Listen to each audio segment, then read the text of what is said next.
It's Divas That Care Radio. Stories, strategies, and ideas to inspire positive change. Welcome to Divas That Care, a network of women committed to making our world a better place for everyone. This is a global movement for women, by women, engaged in a collaborative effort to create a better world for future generations. To find out more about the movement, visit divasthatcare.com after the show.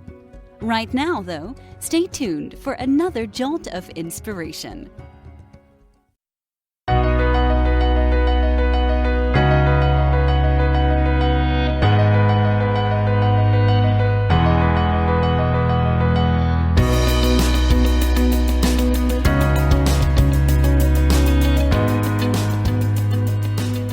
Welcome to Powering Through Life on the Divas That Care Network. I'm your host, Teresa Sims, and I'm a transformational life coach, an award-winning author, and a multiple #1 best-selling co-author. Each week on Powering Through Life, my guests and I will discuss a special topic that is close to their heart. Together we will explore the challenges they have faced in life and learn what strategies and tools they have used to power through their lives. So welcome to Powering Through Life. Hi, and welcome to Powering Through Life today. I have a really incredible guest with me. Her name is Tanya J. Miller, and she is the founder of Tanya J. Miller, LLC, and Talking with Tanya. Tanya is an author, speaker, coach, and strategist with a passion for helping people and organizations to figure out how to do life and leadership unapologetically on purpose. I love that. I just love that, Tanya. Welcome to Powering Through Life. I appreciate the time and opportunity. I'm so glad we have a great time. Yeah, fabulous.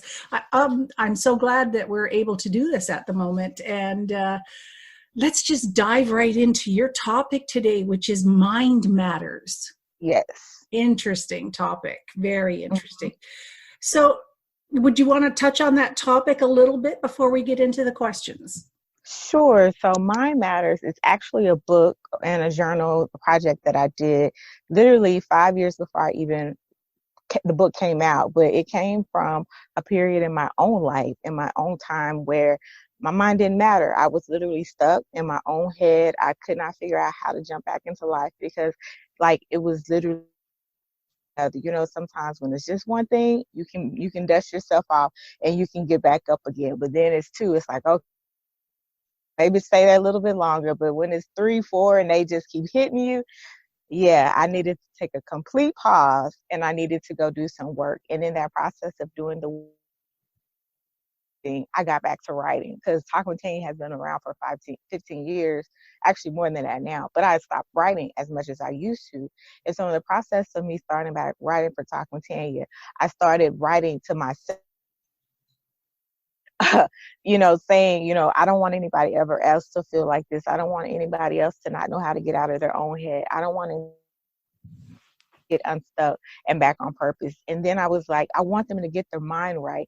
And I want people that care about them, love them, see them going through this trauma, going through this disaster, going through this mental health, going through this furlough. The situation may be going through COVID, to be able to figure out how to reach them wherever they're at and say the right things.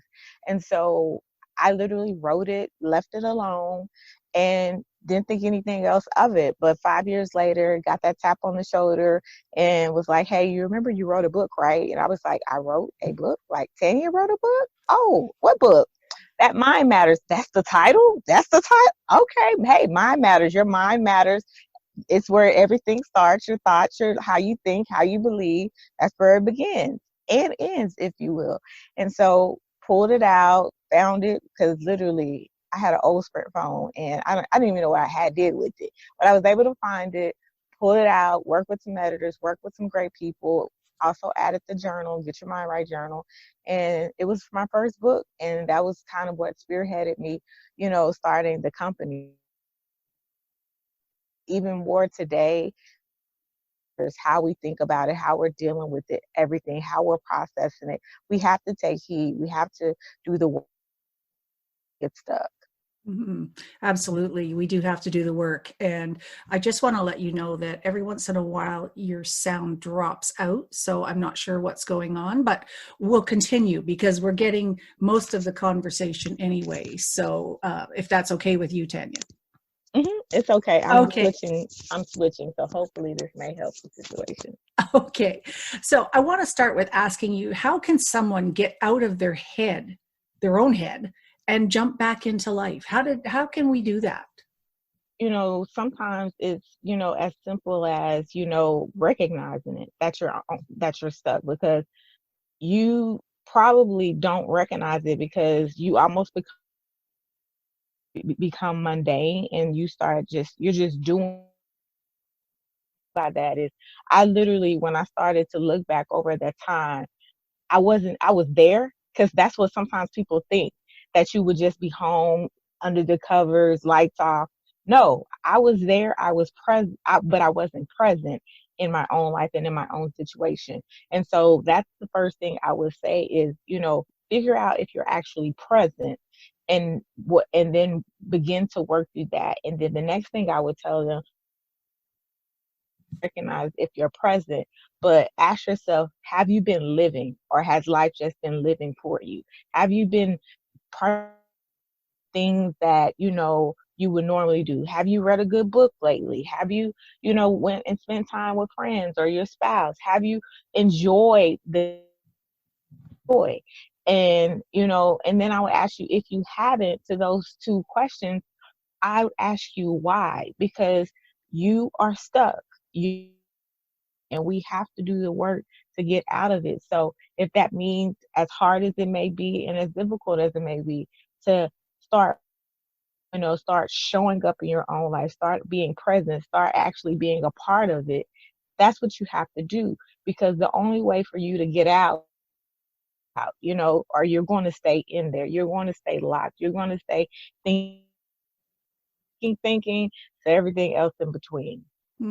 Very true. I know exactly what you're talking about because I had that kind of a scenario last year in the early part of the year, after the death of a parent, and Yep. finding out some more things. And then another situation happened, and another situation happened. Yes. And it was just like, you know what? I'm shutting off right now because I have nothing to Yes. give.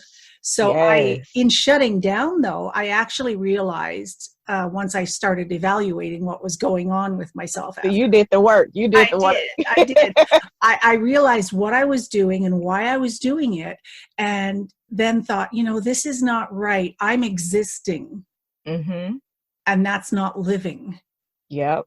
So Absolutely. yeah, Absolutely. I know exactly what you're talking about. And you said the main thing, like you shut down, which for you was you did the work to evaluate it. But sometimes people shut down and they become numb and they don't want to do anything. And that yep. cannot become numb, because that's when you literally can spiral into a serious mental illness state of mind. And so you have to do the work and be as proactive as possible to get out of your head and jump You're as far absolutely as you right. can go. Yeah, you're absolutely right. And actually, I noticed that from myself that I had shut down completely. I had nothing to give or to take or anything. I actually, at that point in time, and at this point in my life, found out that the mother who had passed away was not my biological mother. Wow. So at my age, finding that out was kind of like, Wow. a little much. Yeah. Yeah. And then What you knew wasn't what you knew, and you've yeah, been around long enough to, like, can y'all have told me by now? I know there were family members that had passed away that could have said something and chose not to keep the secret. And then that meant that the sibling I grew up with was not my sibling. I have another sibling. So, Wow. so I actually, for the first little bit, all I could do for myself was needlepoint. You So found something to do with that energy, and it was positive and it was healthy, which is even better, because sometimes, unfortunately, some people do with that extra energy where they don't know how to channel it. They take it out on themselves. They cut, they do drugs, they drink, they do unhelpful and harmful things. But like you said, even if you don't know what to do, find something positive to do. Needlepoint. I still want to learn how to crochet. Like seriously, I do. Yes. I crochet or, work out even. Don't do it to the extreme, but do it to where it's enough to give you a relief. Yes, exactly. And then, once I got out of that spot where I realized that I was existing, not Mhm. contributing, Yes. then my coaching background came into play, and Okay. so yes, it did help. So I know exactly how it feels. I know exactly how I got out of it, but that's Mhm. my journey, and it's not the same for everyone, correct? Absolutely, Yeah. absolutely. And the thing that actually even helps is when you've done therapy before, even if you have something come up again and it hits you, you have at least some tools in your arsenal to pull from. It doesn't mean that it won't hit you. It doesn't mean that it won't bring some of the residue of what happened before up. You just can recognize it. If you're a coach, you can pull yourself out of it. You can coach yourself out of it. You can do some of the work. It may hit still just like it hits everyone else, but you can do more. And so that's why I'm always an advocate of therapy, counseling, and coaching, because Oh, it helps. It definitely helps. absolutely. And I actually employed the services of a therapist friend of mine. She's Yep. very good at what she does. And she got me into cognitive behavioral therapy. So now I'm certified in that as well. And that is what really helped pull me out of everything. So, Wow. I don't mean to be relating this to my journey, but however, No, hey, we're talking. We good are, you examples. already told me. Yes, we're talking. This is Yeah. helpful for people that Yeah. we're able to relate to their real life stories, both Well, me and you. Yeah. yeah, exactly. And the icing on the cake, I guess, for me was finding out that my biological mother was my aunt. Wow. So that was really odd, Mhm. really quite the journey to go through. But you know what? It gave me a lot of clarity at the same time. So when you Mhm. take the steps back, do a lot of self-care and examine Yep. what's going on in your life, and then take some action steps, right, to change your energy Yes. from negative to positive, Mhm. then you can start moving in the right directions, I think. Absolutely. Absolutely. Yeah. No, that's definitely the case. That's when you even sometimes the stuff that you don't understand of why it happened, even though it happened to you, you begin to get healing from at least learning the why about it. And even if you don't understand the why, part of what helps is that you find out that why and you can even process and deal with that too.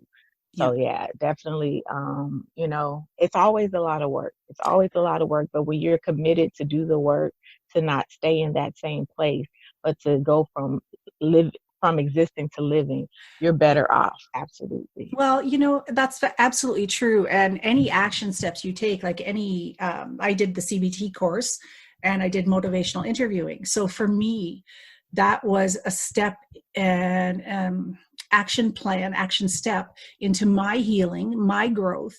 And I also looked at it as that's an investment in my future. That's an investment in me. And I am so worth it.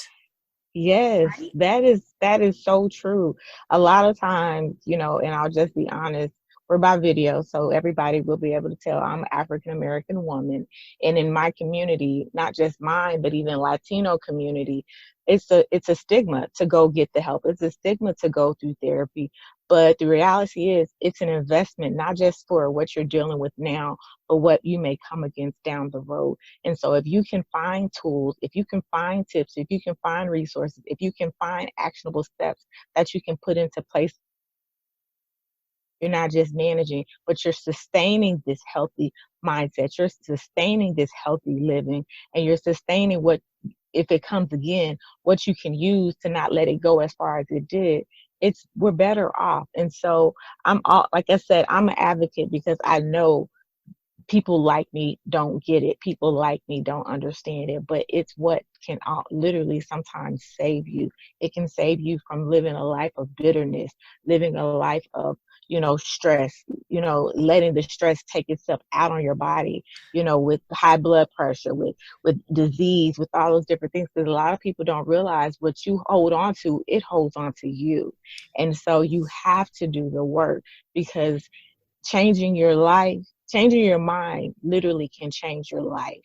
It can change how you relate to people. It can change how you take care of yourself. It can change your eating habits, you know? So it's very helpful. It's very important. And so I will always be an advocate, because I know that people that look like me need to not be afraid to go do what they need to do, so they can be better for themselves today, tomorrow, in the future, and for everyone that they come into contact with as well. Absolutely. And, you know, I don't understand personally the reasons why your community is different than my community. I don't see it that way. So that's just me. We're all human beings, and we all deserve the help, and we all need the help at times. And it's not just for us, but it translates out into our families as well. Right? So if we're not able to focus and function and be healthy mentally, emotionally, and spiritually, that affects everyone around us.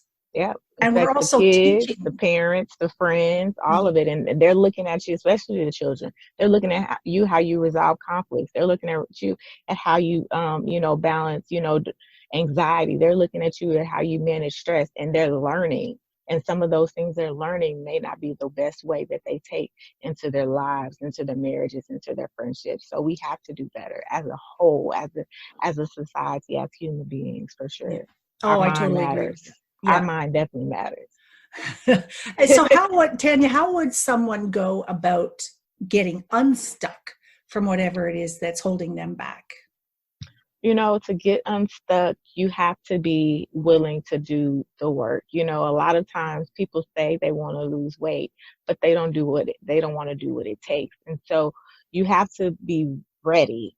I can want you to get unstuck. I can think you should get unstuck, but until you're actually ready to commit to it and whatever it takes, you're not going to do it. And so, it depends on the level of unstuckness you are, because some of it you may require, it's a difference if you've just been unstuck for the day and it messed your day up and now you don't know how to focus.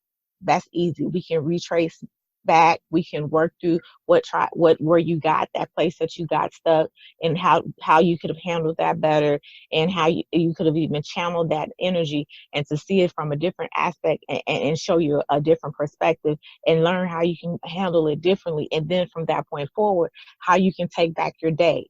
That's simple. But when it's something to where you've been stuck for a while, when you've held unforgiveness, when you've held unresolved stuff, you're going to need more than what Tanya can give you. You're going to need some therapy. You're going to need to go through some professional assistance that is beyond coaching, that will be able to look at what has been. I tell people the difference in coaching and therapy is the coach is coming alongside you to help you to where you're trying to go. The therapist is going back to help you to resolve what has been keeping you from going. And so with that being said, some of the unstuckness may need some real work. You may have some major super glue, some major where it literally is so much that you have to break it apart. You have to pull it apart. And then once you pull it apart, somebody has to help you put it back together. And so that's where a professional comes in. There's where, and like you said, I love the fact that there's so many forms of therapy out there now that are helpful and relatable to people. There are so many different types of coaches. There is someone for everyone. And I tell people that, therapists, I tell people that, the first one might not be the first one because you can't relate, but keep trying, keep going forward, because like you said, there's cognitive therapy, there's behavioral therapy, there's even I can't remember some of the names of them, but there's kinds to where it's not well, I do hypnotherapy. Well, I'm certified in that's hypnotherapy. It. That's what I was trying to say. Yeah, I'm thinking about what it is in my head. I cannot think of the name of it, but I closed my eyes, so you must have caught me in the spirit. Yes, hypnotherapy is great. NLP as well. Yeah. Yes, like find the therapist in the form of therapy that helps you. Even like there's occupational therapy for for people and kids that have even more difficult mental illnesses like autism and ADHD and all those different forms, bipolar. There's all different kinds for where you're at and what you need. Yes. And so find that what you need, or help to even go to even a surgeon, I mean, not a neuropsychiatrist, to even do some of that assessment testing to see what type of therapy you need for what's going on up there, because that's even a deeper level of it. Yes. They can do and run tests to see if there's something that's changed, and especially then if it's tied to any type of substance abuse. You may also want to go to a support group as well, in addition to the work that you may do with a therapist or psychiatrist. A support group lets you know you're not by yourself, because sometimes then you think you're by yourself. You think you are the only one that this has ever happened to. But when you get in those support systems, you get in those group sessions, you realize you're not. And there's no comparison, but you're not the only one. They've had life happen to them, and they want to come together and support you and themselves as they work through it. So yeah, those are some ways to get unstuck, depending upon the level of how far you are stuck. But more than anything, make the decision and do it when you're ready. Because if you're Exactly. not ready, you're not going to stick with it. Very true. That's like trying to diet, trying to quit smoking, trying to exercise on a regular basis.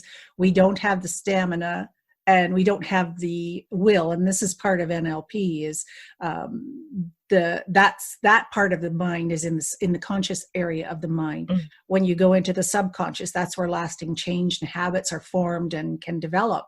So, reach out, talk to someone, do your due diligence when you're trying to find someone to help you. Absolutely. It needs to be the right fit. You need to trust that individual. You need to have a connection with that person, because Yes. let's face I it. tell people that all the time. Yeah. Like, if you don't trust them, you're not going to open up. Like, you're not going to come with your real stuff. Exactly. And you're wasting your time, your money. And if you're not with the right person, they'll just keep taking your time and your money. But you won't get healed. You won't get whole. So like you said, you have to trust that they're going to do and they're going to be what's best for you. And you have to have that connection that you're going to come all the way and you're going to be open about everything. Yeah, it's the same as being an informed consumer, because you are purchasing a service, you are purchasing Absolutely. something.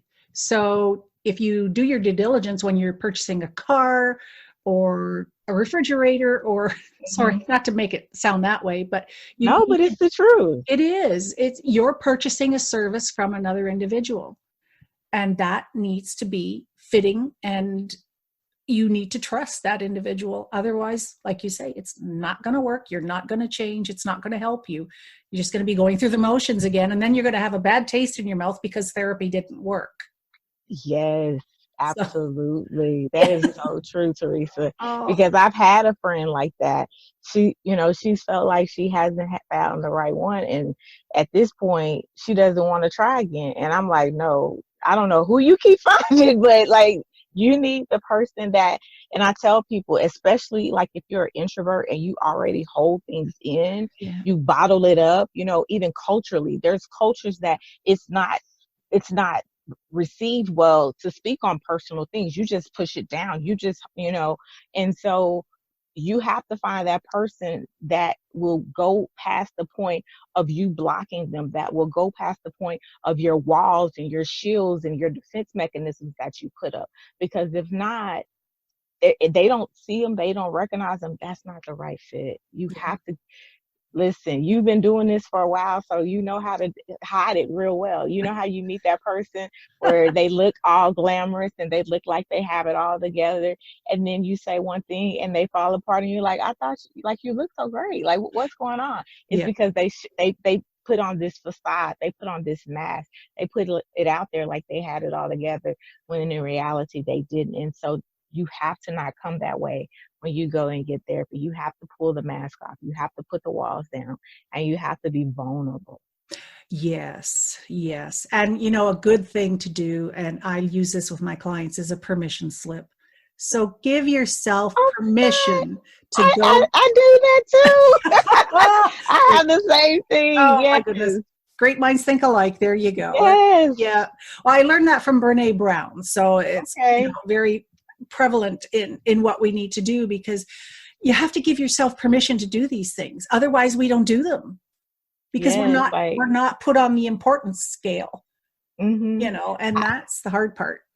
Yeah, I do it because I used to Well, I still do, but I'm a big advocate of mentorship. And so I tell people it's not all the mentor and it's not all the mentee. Everybody has to be in agreement to bring them whole selves and to give each other the permission to tell and talk to people at wherever they're at. Because if you're not going to, the relationship won't work. And so you have to say yes and give the permission. Because if you don't, and it's the thing I always said, like, if I don't have permission to say something to you or speak into your life, then you're not going to receive it. So I have to know that I have permission first. And so the fact that you said that, I was like, oh my God, me and Teresa, oh my God, we're on the same page. Because you have to, like, you and I can say something even now, they can be watching it, but if they aren't listening to it with the permission for you and I to speak into their life and to encourage them, to motivate them, to empower them, they're just listening to us. Yeah. And they're not getting any of what we're saying. But if they are listening with permission, they're listening with intent, they're listening with vulnerability, they're going to take this all in and they're going to do whatever work that they need to, or they're going to pass it on to somebody that they know would receive it and needs that same encouragement and empowerment. Yeah. And that's all it takes, is just for one person to hear this message. And then you and I have been successful in what we're doing. And that's it. That's it. That's what I care about. Yeah. If it's just one, we did our job. Yeah, exactly. And when you're talking about the negative energy staying in your body, there's a really great book I've read recently. It's called The Body Keeps the Score. Okay. I'm gonna have to find that. That sounds too good. Yeah.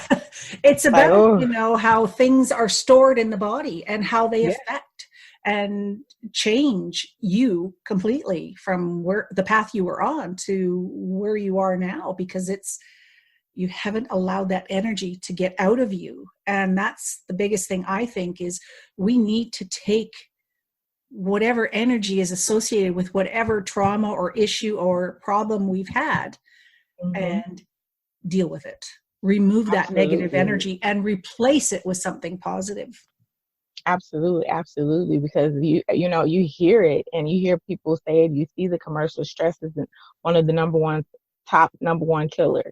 Stress is a killer, and you hear people say that. You're like, okay, yeah, but it's the truth, and you have to deal with what's stressing you out, because stress goes deeper and it goes further and it attacks so many ways in so many areas. But when you get to the root of where it all began, it began with that stress that you didn't handle and you didn't do anything about. So yes, absolutely. It does. The body does keep score.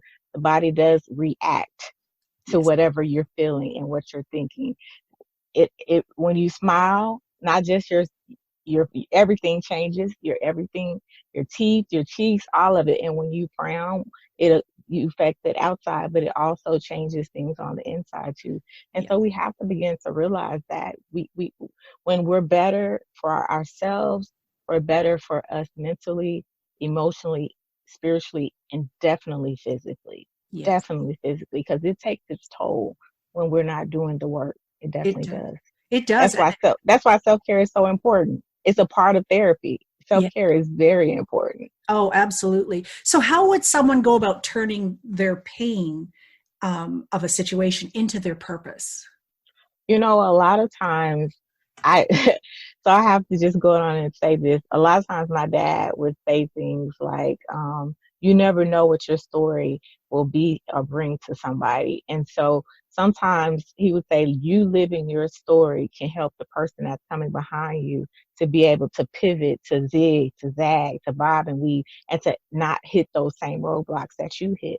And so as simple as that may be, that's part of your purpose. That's part of you giving away your healing and what you learned to somebody else, so that they don't have to go through the same thing that you went through. They've learned from you something that they didn't even know was even going in their way, in their path.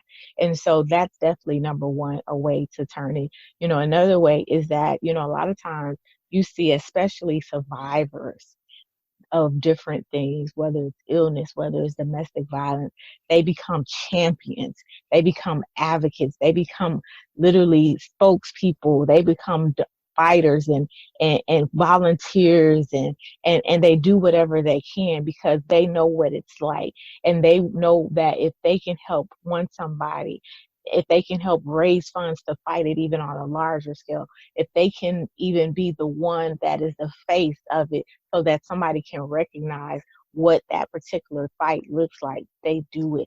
They are changing their pain into purpose. So that's even amazing, and even with you saying everything that you went through last year, and you decided not just to invest in yourself because that was a part of your healing, but you invested in yourself, and from learning it through and how it helped you personally, you then went on to get certified in some of those areas because you knew personally it worked. And so because you knew it worked, you knew that it would work for others, and you could relate even the more to them as you were showing them the way and as you were guiding them with the new tools that you added to your arsenal. The same for me. My Matters was something that I personally went through, and even though it's not a biography, you still can tell from it my heart to help you so that you don't feel stuck, so you don't feel that way, and you know how to get out of your own head. And each time I'm doing a post, I'm doing a vlog, I'm literally telling you from my life story, my energy, the things that I've learned, the experiences that I've had, that you can still grow from this. You can still come on the other side of this. You can still use your pain and turn it into purpose. And so every time I'm able to encourage, I'm able to motivate, I'm able to inspire. I know that whatever happened, it didn't just happen. It was a part of the purpose. It was a part of the story. It was a part of the destiny. And I'm going to keep using it. I'm going to use it all because it's what got me here. And even though it wasn't the best road, it wasn't the nicest, some of it was ugly, sorrowful, and painful. I learned from it and I got back up again. And I'm here doing what I do, which is to help people unapologetically on purpose. Well, we're very similar in that because I wrote my book, A Century of Secrets, as my healing tool. Yes. Which led to, well, it's won 3 awards, which is lovely, but it led Go ahead. it led to my coaching life. It led to hypnotherapy. It led to NLP, cognitive behavioral therapy. And I use those life stories as teaching tools. Yes. And like you say, it's part of your experience. We have a lot of life experience within us. So we can relate to a lot of different things people are going through. And in my book, as a young teenager, I was sexually assaulted by the family doctor. And when I wrote that in my book, I did not use the name, but women from my hometown were coming out and saying, I know exactly who you're talking about. He did it to me too. Wow. So I thought I was alone in this. They thought they were alone in it. But there's about a dozen that I've talked to already that have said the same thing. So, that begins the healing process, knowing you're not alone. And I'm sure because now from what happened at the time it happened in your life, you chose to get therapy. You chose to learn some of those techniques. You chose to write your book, and you were not able to just talk about the shared experiences, but you were even able to probably provide therapy and coping and counseling and coaching for them to help them even years later because you were now ready because you were healed and you were whole.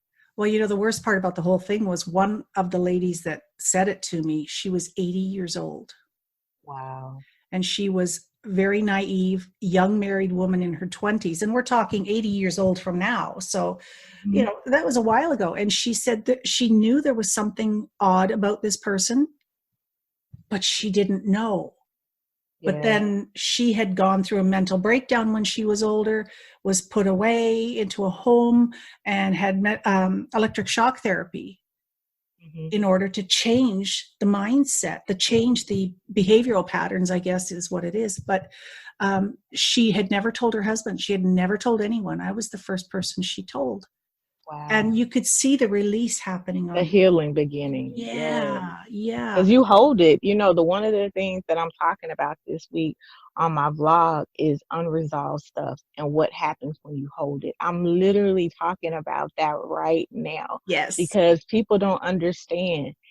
It's one thing to want to get healed, but it's another thing when you're just letting that unresolved stuff fester and grow decades later, half a century later. It changes who you were supposed to be because you have not worked through it. You have not healed from it. It changes relationships. It changes family and group dynamics. It changes so much. It changes how you respond. It changes how you, fear, challenge, but when you work through that unresolved stuff, when you at least say this happened, which is what you did, it begins to help others know that they are not alone, that it happened to them, that they went through this too, and you're not alone. And it's okay to talk about it too. Yeah. And I you're have a safe. friend. Yeah. I have a friend that she they went through IVF, and she literally, I told her I was so completely shocked.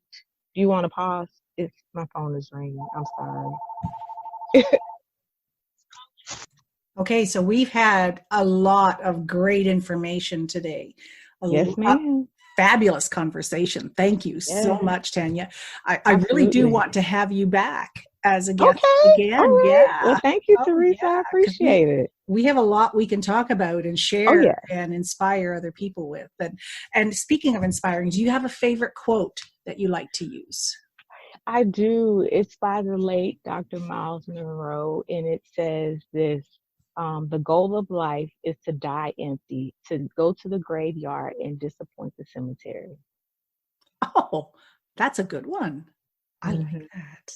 I really like that. Oh, very good. So, Tanya, I would like to thank you for being such an amazing guest today. And we've learned so much about stepping out and sharing and just getting in contact. It's one step can make all the difference in your life. One choice, one decision. Absolutely. Because we can't make it for someone else. They have to do the hard stuff. But we can be there to support them, correct? We definitely can, and we are here. I'm here, Teresa's here, and I'm sure you have family and friends that are right there with you as well. We want to see you better. We want to see you strong. We want you to make sure that you do what you need to do to get your mind right, to be whole, to be healed, so that one day you can tell your story and empower somebody else. Absolutely. And as part of my coaching, I like to help people start that writing process. And it's very therapeutic in a lot of ways. And just, you don't have to be a novelist. Absolutely. Point form, words, whatever. It all works. Well, thank you so much for being such a fabulous guest on Powering Through Life. And thank you. Yeah, we will have you back again soon, Tanya. Thanks. Absolutely. You guys have a good one. Bye. Well, Divas, that brings to a close another great, inspiring interview on Powering Through Life. Thank you to my incredible guest for sharing your story with us. Divas, if you would like to connect with my guests, just go to divasthatcare.com, click on my picture at the top, that's Teresa Sims, and there you can access all of my interviews. Don't be shy, reach out if you have any questions, or simply just leave us a comment. Also, you can contact me at my website, that's teresasims.com.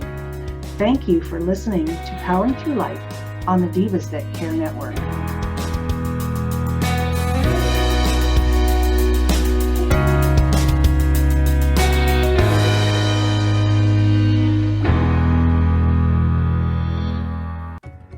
Thanks for listening. This show was brought to you by Divas That Care. Connect with us on Facebook, on Instagram, and of course on divasthatcare.com, where you can subscribe to our newsletter so you don't miss a thing.